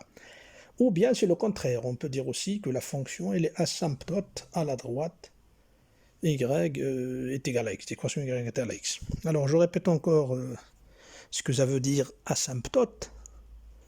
Ça veut dire deux fonctions sont asymptotes, ou bien une fonction est asymptote à une droite, si ça veut dire quoi? Ça veut dire que voisinage de ce point, ou bien de l'infini, ou bien de là on calcule la limite, dans ce voisinage, les deux fonctions, ou bien la fonction à la droite, ils s'approchent l'une de l'autre, mais sans jamais arriver à se toucher. Voilà la définition de l'asymptotie. Donc ça c'est l'explication géométrique de l'asymptote. Donc comme je répète toujours, quand on comprend une chose, c'est mieux que de l'apprendre par cœur ou bien de l'apprendre sans jamais savoir de quoi s'agit-il. Alors maintenant on vient de montrer que la droite D, y égale à x, est une asymptote à la courbe de notre fonction au voisinage de plus l'infini. En petit c, on nous dit, encore une fois, c'est une vérification. On vérifie que f est égal à x carré moins x plus x exponentielle de x sur exponentielle de x. Donc il suffit que dans la formule de f, ou bien dans la formule qu'on a trouvée dans la question petit a, f de x est égal à x carré sur e de x moins x sur e de x plus x. Alors on met en même dénominateur, et on trouve c'est x carré moins x plus x exponentielle de x sur exponentielle de x. Donc c'est une question très facile. On passe maintenant à la limite. La limite au moins l'infini de f de x, eh bien c'est la limite de ce qu'on vient de trouver. Alors, la limite de x exponentielle de x, on a déjà dit que l'exponentielle l'emporte sur ce qui est à côté. Donc l'exponentielle de x en moins l'infini, c'est quoi? Eh bien est égal à 0. Le x carré en moins l'infini, c'est plus l'infini. Le moins x en moins l'infini, c'est-à-dire moins un nombre négatif, c'est plus l'infini. Donc on a au numérateur plus l'infini. Au dénominateur, on a 0. Exponentielle de x en moins l'infini, c'est 0. 0, ça veut dire c'est 1 sur 0, ça veut dire c'est encore plus l'infini. Donc on est devant une limite qui est égale à plus l'infini fois plus l'infini, qui est tout simplement égal à plus l'infini. Donc limite de f de x est égal à la limite de x au moins l'infini de x carré moins x sur exponentielle de x, qui est égal à plus l'infini, car comme on a dit, le x carré moins x tend vers plus l'infini, le 1 sur exponentielle de x tend vers plus l'infini, et le x, e de x, tend vers 0. Donc on vient de montrer que la limite de moins l'infini de f de x au moins l'infini est égale à plus l'infini. La question D de 1. Montrer que la limite de f de x sur x en moins l'infini est égale à moins l'infini. Puis donner une interprétation géométrique de ce résultat. Alors la limite de f de x sur x en moins l'infini, c'est quoi? Donc c'est la limite de x carré moins x plus x exponentielle de x sur x fois 1 sur x, ou bien divisé par x, donc c'est la même chose. Donc on factorise par x, ça nous donne x facteur de x moins 1 plus exponentielle de x sur exponentielle de x fois le 1 sur x. Pour simplifier avec les deux x, il nous reste x moins 1 plus exponentielle de x sur exponentielle de x. Alors le exponentielle de x du numérateur en moins l'infini, ça tend vers 0. Le moins 1, donc c'est devant l'infini, c'est rien. Donc le moins l'infini, on a un moins l'infini en haut, et 1 sur exponentielle de x, on a un exponentielle de x au dénominateur. Le exponentielle de x au dénominateur, ça tend vers 0, mais un 0 positif, parce que l'exponentiel n'est jamais négatif. Voilà, comme vous le savez, l'exponentiel, c'est l'inverse, c'est la fonction inverse du logarithme, et le logarithme il est défini sur 0 plus l'infini, un intervalle ouvert sur 0, donc un exponentiel ne peut jamais être nul. Donc 1 sur l'exponentiel de moins l'infini, ça c'est égal à 0, mais un 0 positif. Donc on est devant un moins l'infini en numérateur, un nombre négatif, infiniment négatif, sur, c'est-à-dire multiplié par 1 sur exponentielle de x, multiplié par un réel tout à fait petit, c'est-à-dire il tend vers 0, mais positif. Donc ce qui nous donne, c'est moins l'infini. Et l'interprétation géométrique de ça, donc comme vous devez le savoir, quand on a une limite de f de x sur x en l'infini nous donne l'infini, alors on dit que la fonction, la courbe c de f admet une branche parabolique de direction l'axe des ordonnées au voisinage de moins l'infini, c'est-à-dire l'axe des y. Alors, pour la question D, c'est très bien. Donc, on a fini avec la question 1. On va passer à la question numéro 2. La question numéro 2, en petit a, on nous dit de montrer que f de x moins x et x carré moins x sont de même signe, quel que soit x appartenant à R. Alors, très bien, d'après la définition de f, f de x était à la x carré moins x, facteur de exponentielle de moins x, plus x. Donc, quand on fait le moins x, on se débarrasse de du x qui est isolé, et donc il nous reste x carré moins x, facteur de exponentielle de moins x. Et le exponentiel de moins x est un réel qui est toujours strictement positif, donc ça suffit pour dire que le f de x moins x est de même signe que x carré moins x. Alors ce genre de questions, ce sont toujours des questions très faciles, mais il y a un petit problème, c'est que beaucoup des élèves et des étudiants souffrent de la façon de pouvoir rédiger la solution. L'étudiant, il sait que c'est vrai, il sait répondre à la question, mais parfois, il manque de pédagogie, de pouvoir mentionner sa réponse sur la copie de l'examen. Et là, ça fait partie un peu de notre but dans ce genre d'exercice qu'on fait sur les réseaux sociaux et ces méthodologies de pouvoir répondre aux questions et aux exercices et la façon de pouvoir résoudre un problème. Alors on passe à la question petit b. En petit b, on nous dit d'étudier la position relative de la courbe C de f par rapport à la droite D d'équation y égale à la x. Alors là encore, je vais pas répondre d'une façon cartésienne à la question, mais avant tout, je vais vous faire un petit résumé sur tous les cas possibles lorsqu'on vous pose une question pareille. Quand on nous dit d'étudier la position d'une courbe, d'une fonction, par rapport à la position, par rapport à une autre, c'est-à-dire la courbe d'une autre fonction. Bien sûr, vous savez aussi que la droite, c'est une fonction. Je veux dire, c'est la courbe d'une fonction. La droite, c'est la courbe de la fonction y est égale à x plus b, que vous avez vu, c'est-à-dire les fonctions linéaires et les fonctions affines. Dans notre cas, la droite D, c'est la courbe de la fonction y est égale à x. F, c'est-à-dire g de x est égal à x, ou bien h de x est égal à x. Voilà. Alors, quand on nous dit d'étudier la position d'une courbe par rapport à une autre, il y a deux cas possibles. Si on nous dit de voir cette position au voisinage d'un point, ou bien, par exemple, au voisinage de l'infini. Alors, qu'est-ce qu'on fait? On calcule la limite. Je suppose, par exemple, f de x est g de x. Je calcule la limite de f de x moins g de x en ce point, ou bien au voisinage de l'infini quand il s'agit de l'infini. Et je trouve une valeur quelconque, et c'est de cette valeur que je vais conclure le positionnement de l'une des courbes par rapport à l'autre. Si, dans un cas comme celui-ci par exemple, on nous demande de trouver le positionnement de deux courbes, l'une par rapport à l'autre, dans un intervalle bien déterminé. Alors dans ce cas, on n'a plus recours à la limite.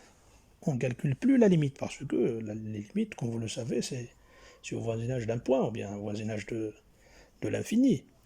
Maintenant, c'est sur tout un intervalle. Donc, qu'est-ce qu'on fait? On fait tout simplement la différence entre ces deux fonctions. On fait, par exemple, f de x moins g de x. Et on compare, comme on veut comparer n'importe quel réel avec un autre, on compare par rapport à 0. Est-ce que c'est inférieur à 0 ou bien c'est supérieur à 0? Donc maintenant, on va passer à ce cas particulier donc de notre exercice. Pour voir la position de notre courbe C de f par rapport à la droite des équations y égale à x, c'est-à-dire la première bisectrice, comme on l'appelle, il suffit de voir le signe de f de x moins x. Et bien sûr, vous allez voir que, comme on dit, que les exercices, les questions sont toujours enchaînées. Dans la question A, on a montré que f de x moins x, elle est de même signe que x carré moins x. Voilà, donc maintenant la deuxième question, la position de la courbe C de f par rapport à la droite, elle dépend du signe de f de x moins x, c'est-à-dire du x carré moins x. Voilà. Donc j'ai résumé un peu la situation dans ce tableau de signes, et je vous conseille toujours, soit dans des inéquations, soit toujours quand il s'agit du signe, il faut toujours se baser sur des tableaux récapitulatifs comme ça. Alors on a notre x qui part de moins l'infini, qui passe par 0, le 1, jusqu'à plus infini. Le x carré moins x, il s'annule en 0 et 1. Pour les réels inférieurs à 0, le x carré moins x, il est supérieur à 0. Parce que le moins avec le moins, ça devient plus, et le x carré est positif, donc automatiquement c'est positif. Entre 0 et 1, vous savez que les puissances des petites virgules, c'est-à-dire entre 0 et 1, plus qu'on fait la puissance, plus que le nombre diminue. C'est-à-dire 0,5 par exemple au carré, c'est 0,25. Donc c'est inférieur à 0,5. C'est-à-dire que le x carré, il est toujours inférieur à x, quand x il est compris entre 0 et 1. Donc le x carré moins x, il est négatif. Quand encore le x est supérieur à 1, alors 3 par exemple au carré, moins 3, ça devient 6, donc c'est encore positif. Et puisqu'on avait dit que f de x moins x, il est du même signe que x carré moins x, donc c'est positif entre moins l'infini et 0, c'est négatif entre 0 et 1, et c'est positif entre 1 et plus l'infini. Ça veut dire quoi? F de x moins x, c'est-à-dire la courbe de f de x moins la courbe de la droite de l'équation de la fonction y est égale à x, c'est-à-dire d. Alors, au-dessus, je veux dire, sur moins l'infini 0, f de x moins x, c'est-à-dire la courbe de la fonction f, moins la courbe de la fonction y égale à x, alors c'est quelque chose de positif. Ça veut dire que la courbe de notre fonction f, elle est au-dessus de la droite d. C'est-à-dire que la courbe de f, elle est au-dessus de la courbe de la fonction f de x est égal à x, ou bien g de x est égal à x, y est égal à x, comme on l'a posé. La même chose entre 1 et plus l'infini. Le signe est positif, donc f de x moins x, il est positif, ça veut dire que la courbe de la fonction f, elle est au-dessus de la droite d. Et dans l'intervalle 0 et 1, c'est le contraire, il est négatif, donc c'est la droite y est égal à x qui est au-dessus de notre fonction, ou autrement, notre fonction il est en dessous de la droite d, et on vient de montrer ce qu'on nous demande dans la question B, j'espère très bien, malgré que j'ai trop parlé, mais c'est tout simplement pour vous mettre sur toutes les situations possibles. Donc, à partir d'une petite question, on peut bénéficier de tout un résumé, de tout un cours. Alors, on passe à l'étape suivante. La question numéro 3, on nous dit de montrer que f' de x est égal à g de x fois exponentielle de moins x, pour tout x appartenant à R bien sûr. Ce sont tout simplement des calculs. Le f' de x est égal, c'est x carré moins x exponentielle de moins x plus x, c'est-à-dire la définition de f, le tout prime. Alors la dérivée d'une somme, c'est la somme des dérivés, donc c'est déjà la dérivée de x, c'est 1.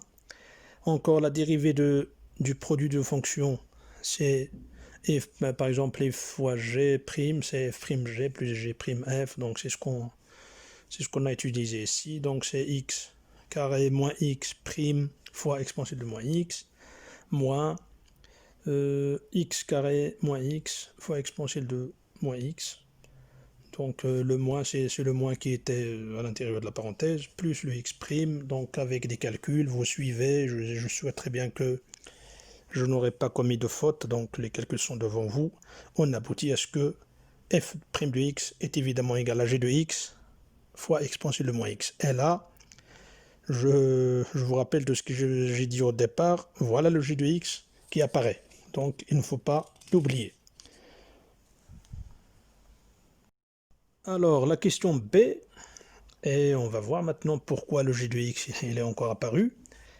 Alors quel que soit x appartenant à R, exponentielle de moins x, c'est un réel positif, strictement positif.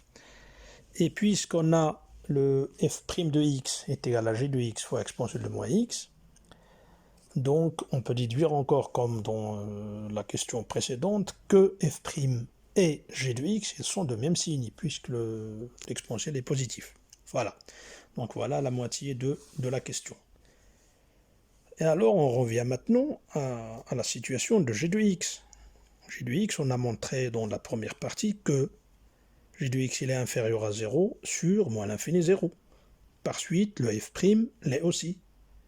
Donc, en moins l'infini 0, le f' elle est négatif. Par suite, la fonction f, elle est décroissante sur cet intervalle. Voilà l'intérêt de notre g de x qui vient d'apparaître. D'une façon analogue, bien sûr, sur 0 plus l'infini, le g de x, elle est positif, donc le f' aussi. Et par suite, f, elle est croissante sur l'intervalle 0 plus l'infini. Eh bien, voilà, toujours, il faut faire attention aux enchaînements des questions. Et comme je vous répète toujours, il faut lire tout l'énoncé du premier point jusqu'au dernier. En petit c, on nous dit de dresser le tableau de variation de la fonction f. Alors, puisqu'on connaît maintenant les limites aux bornes de la fonction, qu'on connaît la monotonie, donc on sait là où il s'annule, donc c'est facile de dresser le tableau de variation.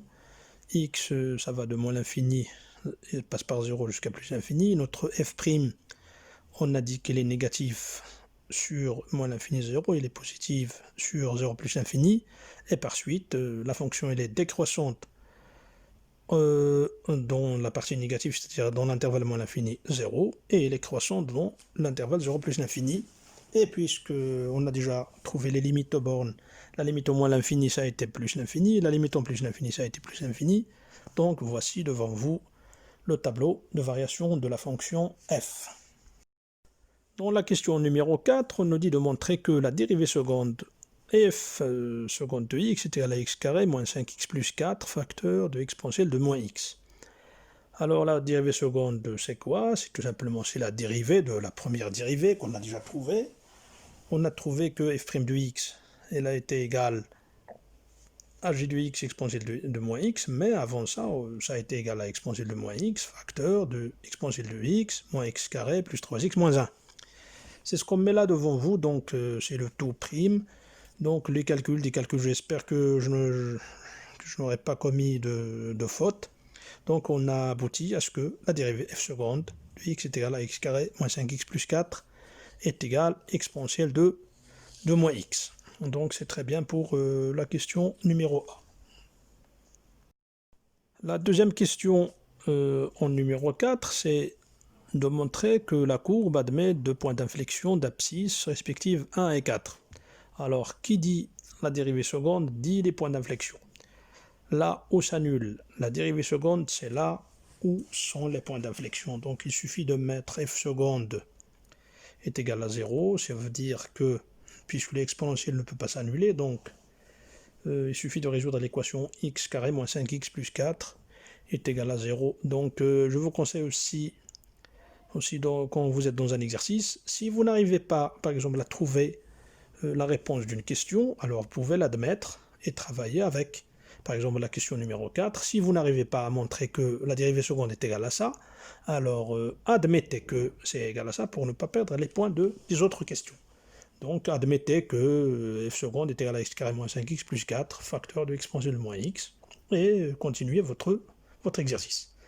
Donc x carré moins 5x plus 4 est égal à 0, ça veut dire, avec la méthode de delta, du discriminant que vous connaissez, et que on trouve que x1 est égal à 5 moins racine de 9 sur 2 qui est égal à 1, et évidemment le x2 est égal à 4. Donc ce sont des petits calculs, vous pouvez faire et vous débrouiller vous-même.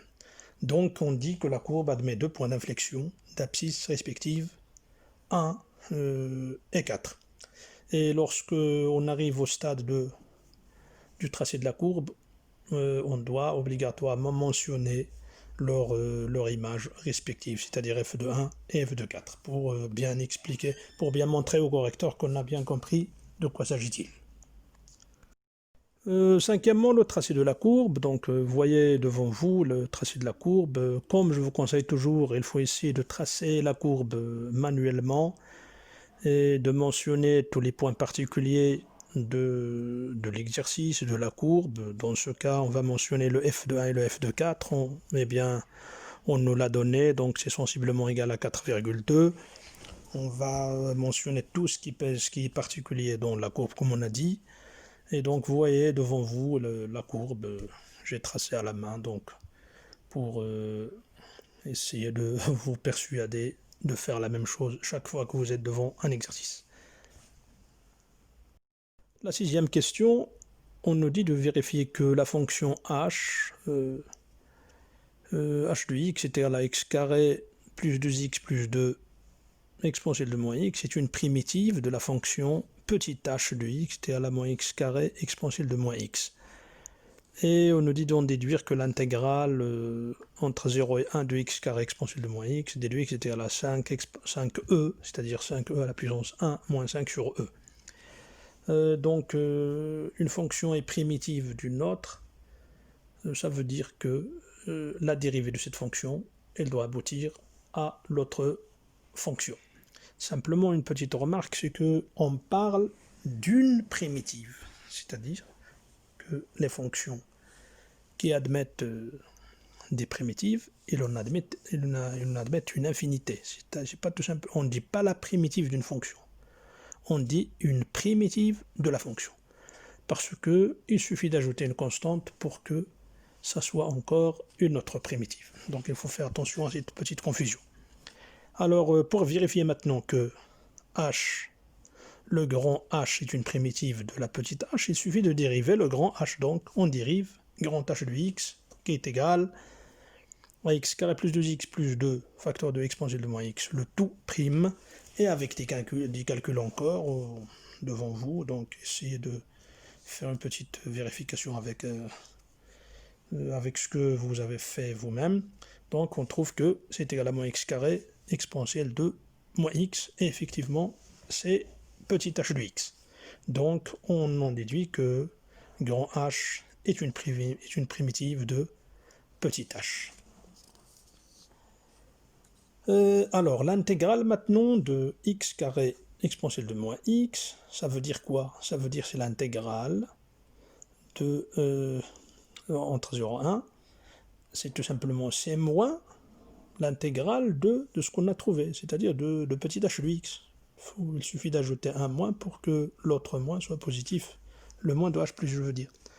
Donc on laisse le moins à part, donc puisque h de x, grand h de x est une primitive de petit h de x, alors il suffit de faire la méthode des intégrales. Donc on met le grand h de x à l'intérieur des crochets entre 0 et 1, on remplace par 0 et 1, et donc on arrive à trouver que effectivement c'est égal à 2 moins 5 sur e, et en mettant au même dénominateur, on trouve c'est 2e moins 5 sur e. Donc voilà les calculs devant vous, essayez de vérifier.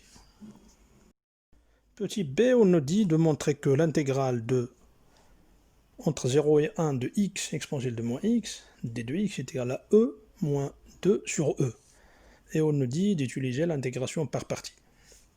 Alors je souhaite très bien que vous connaissez ce que ça veut dire l'intégration par partie. Bien, quand on a à faire un examen du baccalauréat, c'est-à-dire de la fin de l'année, donc on est censé avoir des notions sur tout ce qui est du programme du baccalauréat. Donc aujourd'hui, ce n'est pas le moment de vous expliquer ça, mais ça serait peut-être pour une autre occasion. Alors, l'intégration par partie, c'est-à-dire on fait la démarche inverse du produit de la fonction. Donc la dérivée de la fonction, par exemple, u fois v, c'est quoi? C'est u'v moins v' u. Donc on fait le chemin inverse. On considère que notre intégrale c'est u'v ou bien v''u. Donc on en déduit cette intégrale à partir de uv et de l'autre partie. Donc on pose u' de x est égal à x. Donc le problème dans l'intégration par partie, c'est comment choisir la fonction dérivée et l'autre fonction qui n'est pas encore dérivée, c'est-à-dire u' et v. Donc dans notre cas, c'est un peu facile. Donc on choisit le u' est égal à x. Donc u, c'est-à-dire une primitive de u', c'est-à-dire u, est égal à x carré sur 2. Parce que quand on dérive x carré sur 2, ça nous donne x. Et on pose v de x est égal à exponentielle de moins x. Donc v' de x est égal moins, c'est-à-dire la dérivée de moins x est moins 1 fois exponentielle de moins x. Ça nous donne moins exponentielle de moins x. Par suite, l'intégrale qu'on veut calculer entre 0 et 1, x exponentielle de moins x est égal à l'intégrale de u' v de x d de x. Voilà, donc on remplace le x par u' de x et exponentielle de moins x par v de x, qui est égal maintenant à l'intégrale de u fois v le taux prime, donc le u x carré sur 2, le v c'est exponentielle de moins x, moins l'intégrale de uv'. On continue encore avec des calculs, on trouve que c'est on doit aboutir, donc suivez les calculs pour ne pas perdre votre temps. Suivez les calculs, vérifiez, vous allez trouver qu'effectivement, on trouve c'est e moins 2 sur e. Et je souhaite très bien qu'il n'y aurait pas de faute, sinon vous corrigez, c'est très bien. Donc vous allez trouver que, suivez les calculs devant vous, trouvez c'est e moins 2 sur e. On passe à la question C. La question C, la dernière question dans cette partie 2, on nous dit de calculer en centimètres carrés. Alors voilà le centimètre du départ dont je vous ai parlé, je vous ai dit de faire attention et de ne pas l'oublier. Voilà, il est là.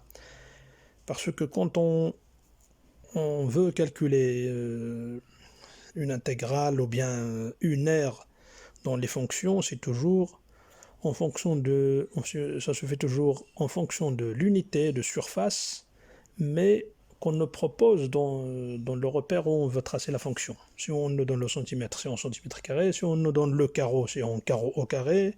Si on nous donne parfois 1 centimètre sur l'axe des Y et 2 centimètres sur l'axe des X, on va essayer de faire la surface en fonction de cette unité. Donc c'est très important, c'est très intéressant ici. Donc c'est un peu l'astuce de ce genre de questions. Il y a encore une autre astuce, c'est que dans notre cas, on nous dit l'aire du domaine délimitée par la courbe C de F et la droite D, et les droites d'équation respectives x est égal à 0 et x est égal à 1, c'est-à-dire l'aire que vous voyez assurée dans la courbe de la fonction, que vous voyez dans la page où ça a été. Donc là, vous pourrez remarquer que c'est la zone où la courbe elle est dessous de la droite, c'est-à-dire l'intervalle 0 à 1. Alors dans ce cas aussi, alors on met un moins devant l'intégrale de f de x moins x, c'est-à-dire moins cette fonction. Pourquoi? Parce que en général, la surface, c'est pas en général, c'est absolu. Une surface, c'est quelque chose de positif, donc on doit mettre un moins pour obtenir un réel positif, et c'est ce que vous allez voir dans les calculs.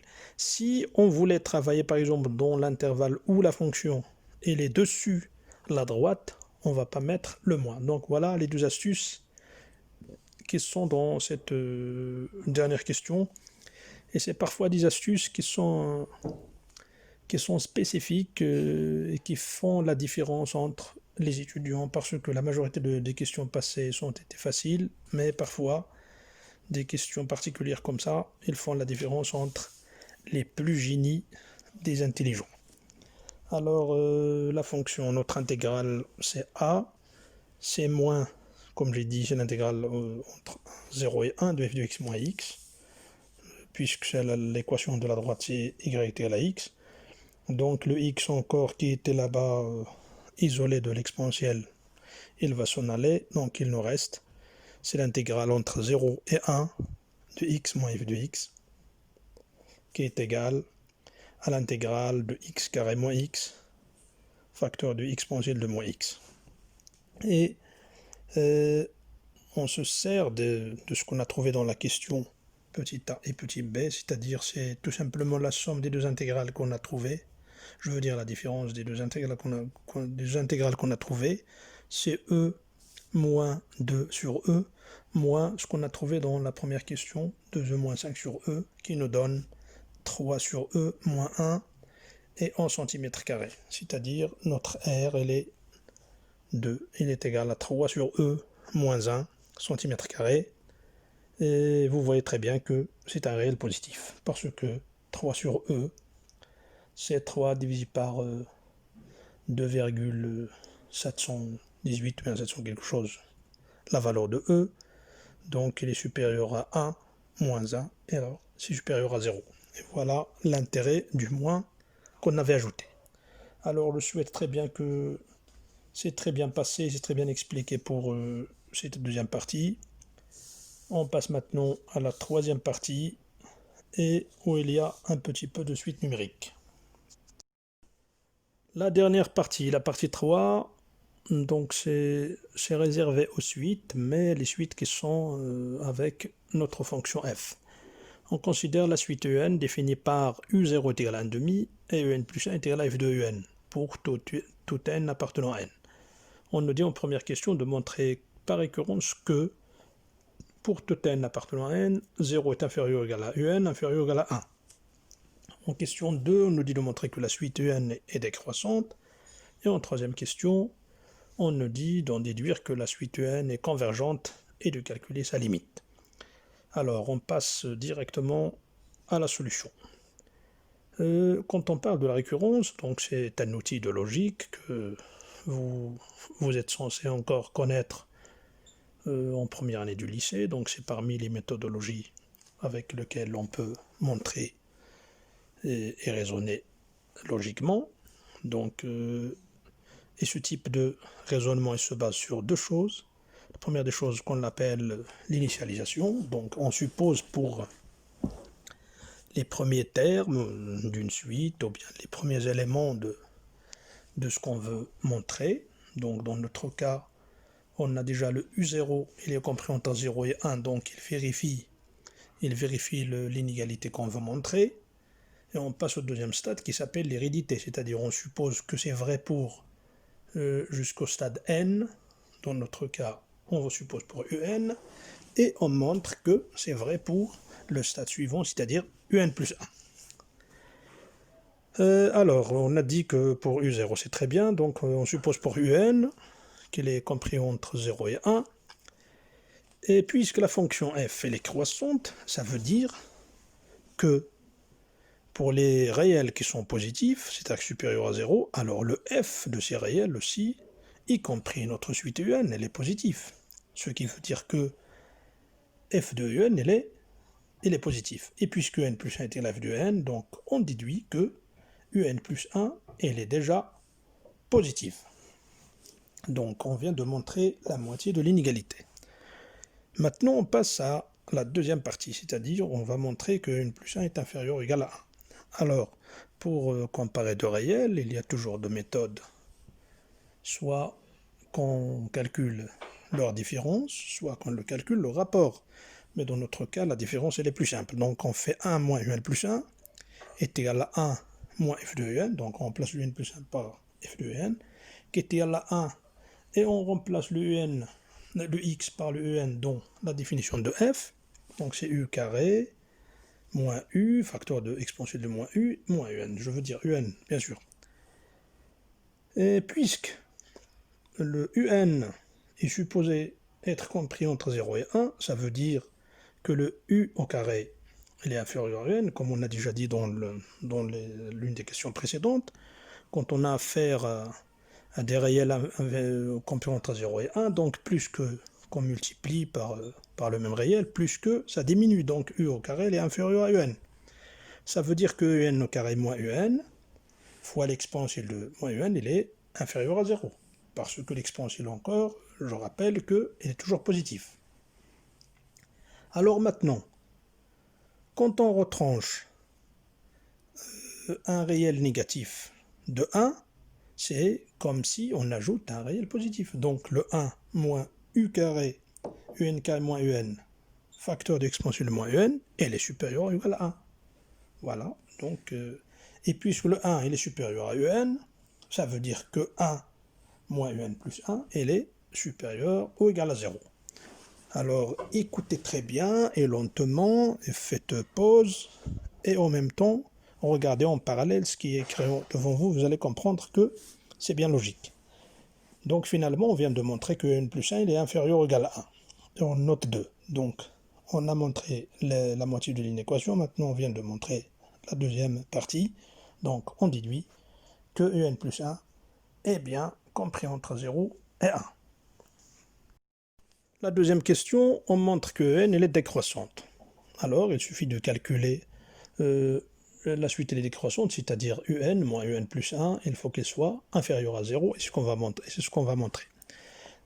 Un moins un plus 1 est égal à un moins f de un qui est égal, bien sûr, moins un carré, moins un facteur de un, exponentiel de moins n, moins un.